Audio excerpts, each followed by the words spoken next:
สบายดีแล้วงานนะบ่นี่เตียงคอเตียงคอเตียงส่งงานแล้วนอนงานร้อยกว่าตัวทุกคนแล้วก็สิได้พากันหยุดอีกเลยได้นี่งานเมิดล่ะได้แน่เฮ็ดงานอาทิตย์ละสุด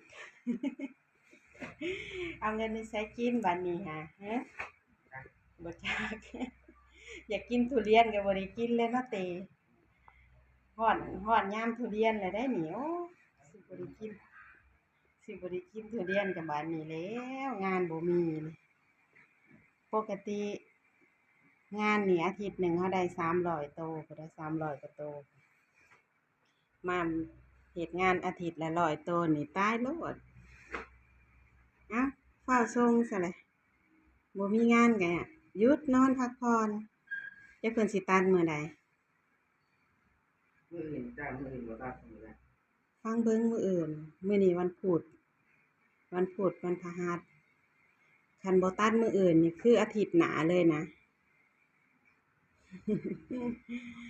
พาก็ได้งาน100โตอาทิตย์นี่100หน่อยๆเนาะ100กว่าโตเนาะตอนนี้ลูกชายเลี้ยงคอเดี๋ยวเอาไปส่งร้านดีดเนาะป้าทำอะไรหึ งานเลาะนี่แหละ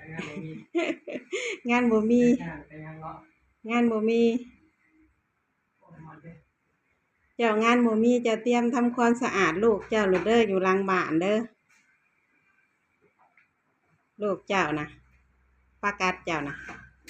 แล้วล่ะบ่ยังบ่เจ้าล้างโลลูกเจ้าโลดพวมบ่มีงานนี่ข้างนอกคือลมดีอยู่ซะแนมไปหาลงในระวังไปทางนั้นไปตามเนี่ยพวมงานบ่มีนี่จะจัดเรียงโลดล้างโลให้สวยๆจัดเคลียร์พื้นที่ลูกเจ้าให้มันอยู่เป็นที่เป็นทางเด้อเดี๋ยวสิให้เต้ไปเฮ็ดซอย อันนี้คนซอยเดี๋ยวเรียงงานส่งงานแล้วจังพากันออกไปอนามัยทางนอกเป็นเคลียร์พื้นที่ประกาศเข้าบ้านเนาะเพราะว่าตอนนี้ประกาศเพิ่นยังย้ายเต็มอยู่บ่มันบ่มีบ่อนไว้ว่างงานนี่บ่มีงานนี่เดี๋ยวสิให้เพิ่นไปเคลียร์แล้วก็สิให้เป็นระเบียบเลยนะระเบียบเรียบร้อยไปเลยทางนี้ให้เรียงงานให้แล้วก่อน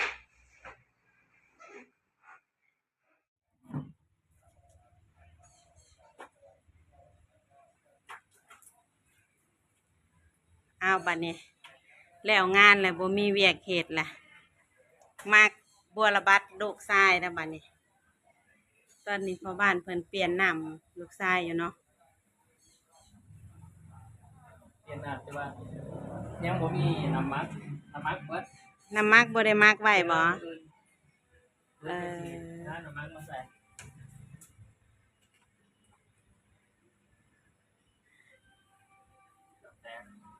ฮะโลแตกเสื้อผ้าตัวน่ะอันนี้ผ้านุ่มๆตัวน่ะนั่นแหละพี่อยู่ในพี่นั่นนี่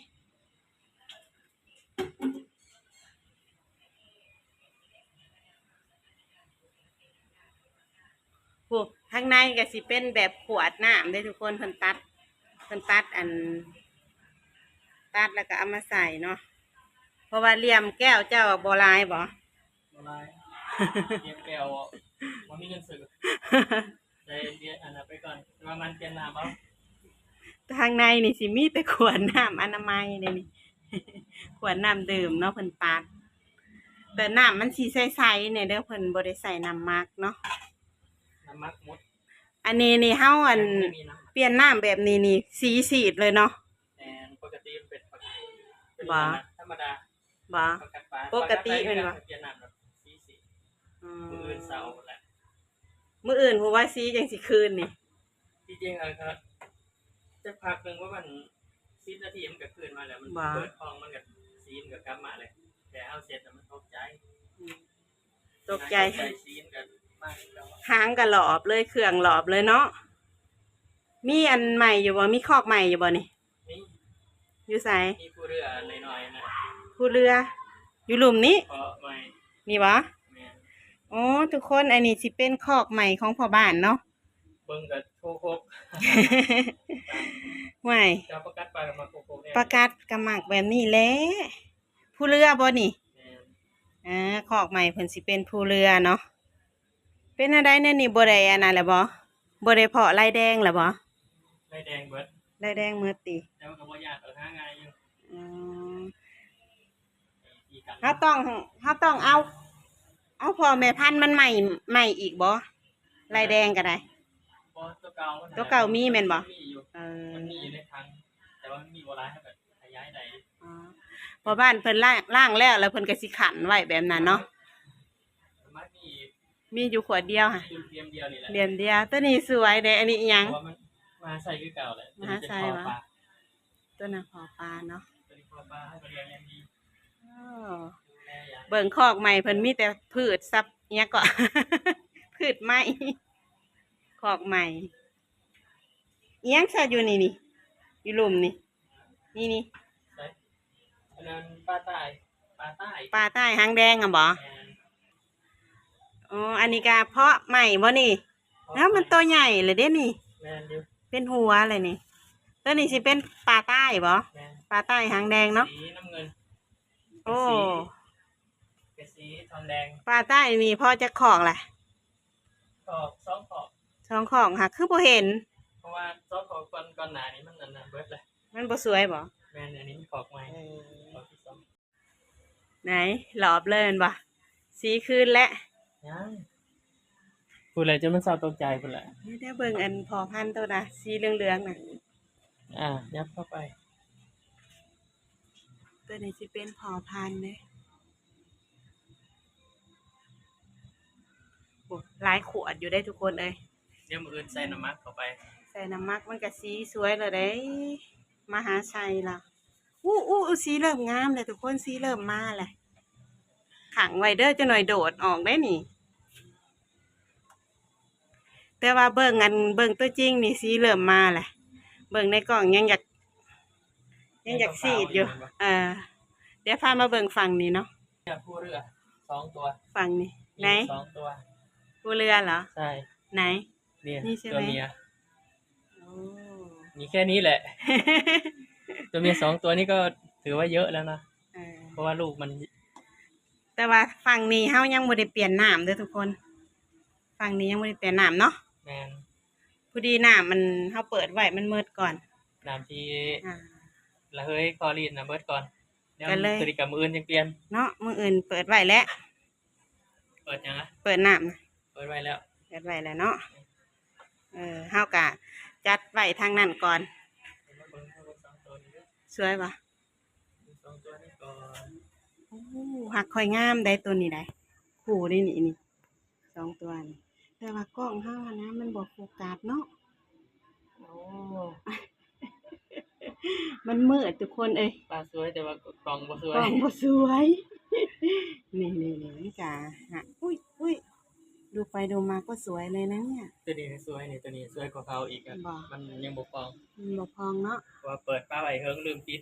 เออ ลืมปิดแล้วมันเมื่อย คันเฮาปิดไว้แม่นบ่ แม่น ปิดไว้คันเฮาเปิดใส่กันแล้วมันสิพองใส่กันแบบนี้เนาะ ตัวนี้ก็ปิดไว้อยู่นี่ สวยตัวนี้สวยเดี๋ยวมื้ออื่นจังเปลี่ยนตัวนี้เดี๋ยวเปลี่ยนฟังนะแล้วแหละเนาะ อันนี้ก็พ่อพันธุ์ปลาไต พอพันบ่ พ่อพันธุ์ โอ้ น้ำเป็นโคด้วยนะตัวนี้ยังไม่ได้เปลี่ยน หาง น้ สวยเลยว่ะ ำนี่ก็พ่อพันธุ์อันนี้เป็นสีเทาพ่อพันธุ์ใต้สีเทายังไม่ได้เปลี่ยนน้ำเลยเพราะว่าน้ำหมักก็หมดเดี๋ยวพรุ่งนี้หาน้ำหมักมาใส่ นะ ใบหูกวางเยอะอยู่ ใบหูกวางหลายไปหาเก็บเอา เยอะไม่ได้เก็บมันหมดไง เอาคลิปนี้ก็สิขอลาไว้เพียงเท่านี้เนาะพ่อบ้านเนาะไว้พอกันใหม่จ้าไปเข้ามา เดี๋ยวมื้ออื่นเดี๋ยวนิ้งจะพาทุกคนเบิ่งอีกรอบหนึ่งเนาะถ้าเบิ่งอีกรอบหนึ่งว่าสีมันสิขึ้นซำใด ใส่น้ำหมักเบิดเลยเพราะว่า รุ่นเดียวกันบ่รุ่นเดียวกันเมิดเป็นบ่ แม่นเดียวกัน เออ อันนี้ก็ตัวเมียใต้3 ตัวใต้เทา3 ตัวแล้วก็ใต้เขียว โอ้คือหลายแท้ อันนี้เป็นตัวเมียแยกไว้แล้ว อ๋อตัวเมียนี่อยู่น้ำกันได้แม่นบ่ แต่มันก็กัดกันอยู่หั่นแหละ แต่ว่าอยู่น้ำกันหลายโตเต๋ มันอยู่หลายตัวมันก็สิบ่ค่อยกัดกันหรอกเพราะว่าเบิ่งแต่ละตัวมันก็เครื่องโครบอยู่ด้วยแหละ เนาะ แต่ว่าสิหาอันกระป๋องใหญ่ๆมาใส่ ใส่แยกต่างหากบ่หรือว่าอยู่น้ำกันได้ ตัวเมีย ตัวเมียก็หลายโตอยู่ได้ทุกคน รวมกันนี่แหละแต่ว่าสิใส่อันกล่องโฟมแบบนี้ เนาะถ้าเกิด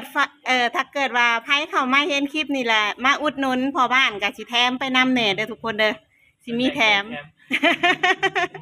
แถม สิแถมให้นำเนาะเพราะว่าป้าเพิ่นมันหลายอะนะ